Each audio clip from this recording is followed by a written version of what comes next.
আর কটা দিন সবুজ হইল না।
খোকা, দুর্গা,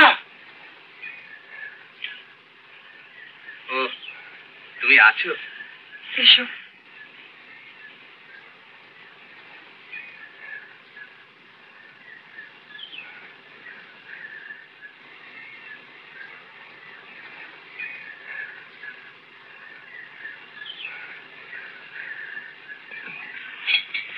কেমন আছো?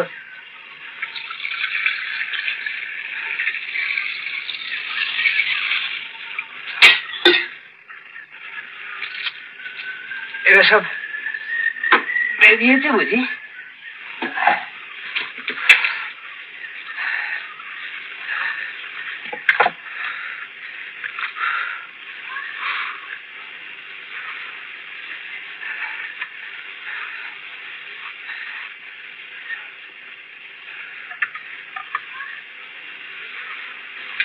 ও কি যাচ্ছ কোথায়? জিনিসগুলো এনেছি দেখো। আগে আসতে পারলে কি আর আসতাম না? রানাঘাটে এসে কপাল ফিরে গেছে বুঝলে। আর দিনকার ঘোরাঘুরি সার্থক হয়েছে। তাই দেখো চড়কের মেলার থেকে দেখো কাঁড়ালকারের জিনিস। আর লক্ষ্মীর পট আনতে বলেছিলে, এই দেখো কেমন কাঁচ দিয়ে বাঁধিয়ে এনেছি। আর এই দেখো দুর্গার জন্য একখান, এই দেখো না কেমন শাড়ি, দেখো দেখো না দেখো। আর ভাবনা কি আমি এসে গিয়েছি,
খোকা যাও তো বাবা, তাক থেকে জিনিসপত্রগুলো নিয়ে বাইরের তাকতে বসে রাখ।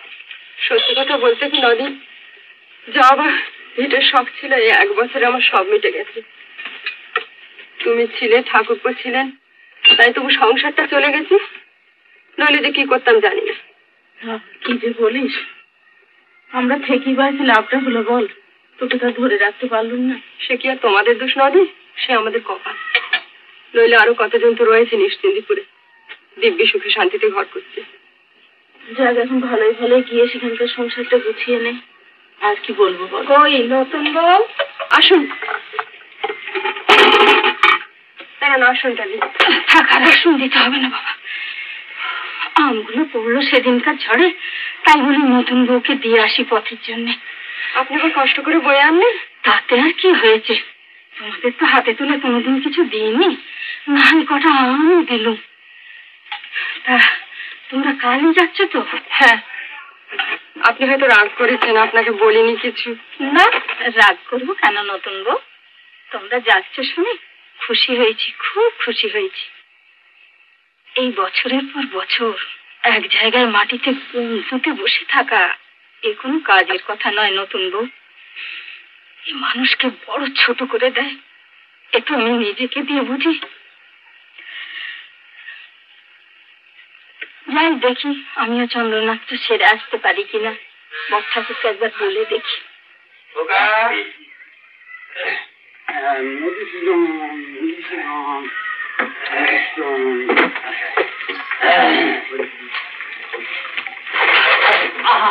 তুমি এত ব্যস্ত হচ্ছে কেন? দেখে ঠিক আছে, কথা বসে আসো।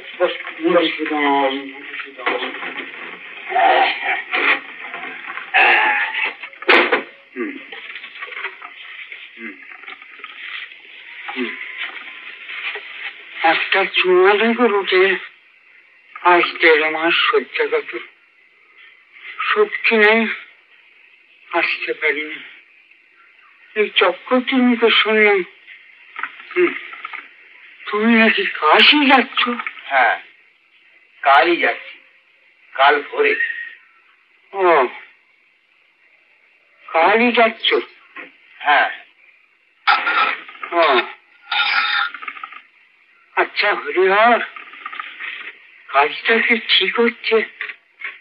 তুমি রাজকৃষ্ণ ভাইয়ার ছেলে, চক্রবর্তী মশাইয়ের নাতি, 3 পুরুষে ভিসে তোমাদের। এখনো গায়ে আমরা 5 জনই রয়েছি, একটা সলা পরামর্শ চাই তো। হ্যাঁ, পরামর্শের আর কি আছে মজুমদার খুড়ো? ভিটের দশা তো দেখছেন, এসব যে মেরামত করব সে অবস্থা আর আমার নেই। আপনার 5 জন আছেন, চাইলে হয়তো খরচাটাও জোগাড় হয়ে যাবে, কিন্তু এভাবে আর কতদিন চলে বলুন? কম দিন তো হলো না, প্রায় 15 বছর হলো। আপনাদের দেনাগুলো শোধ করবো ভেবেছিলাম, তাও হলো না। এই জিনিসপত্রগুলো বেচে যদি হয় দেখি। যা ভেবেছিলাম তার কিছুই হলো না। লেখাপড়ার চর্চা ছিল, দেখুন না সব উই ধরেছে। ছেলেটাকে লেখাপড়া শেখাবো ভেবেছিলাম, হলো না। মেয়েটা তো ফাঁকি দিয়ে, যাক, যাওয়াই ঠিক মজুমদার খুড়ো। মাঝে মাঝে ভিটের মায়াও ছাড়তে হয়। সেখানে গিয়ে আর কিছু না হোক, ঘাটে বসে দুরূপ চণ্ডী পাঠ, দুটো কথা করলে 2 পয়সা রোজগার হবে। তা যাচ্ছ মানে আবার তো এই যাত্রা আর হবে না, আমার তো না। তবে খোকা যদি বড় হয়ে আসতে চায় আসবে।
এরকম আরো অনেক সিনেমা দেখতে হলে ডাউনলোড করুন ক্লিক অ্যাপ।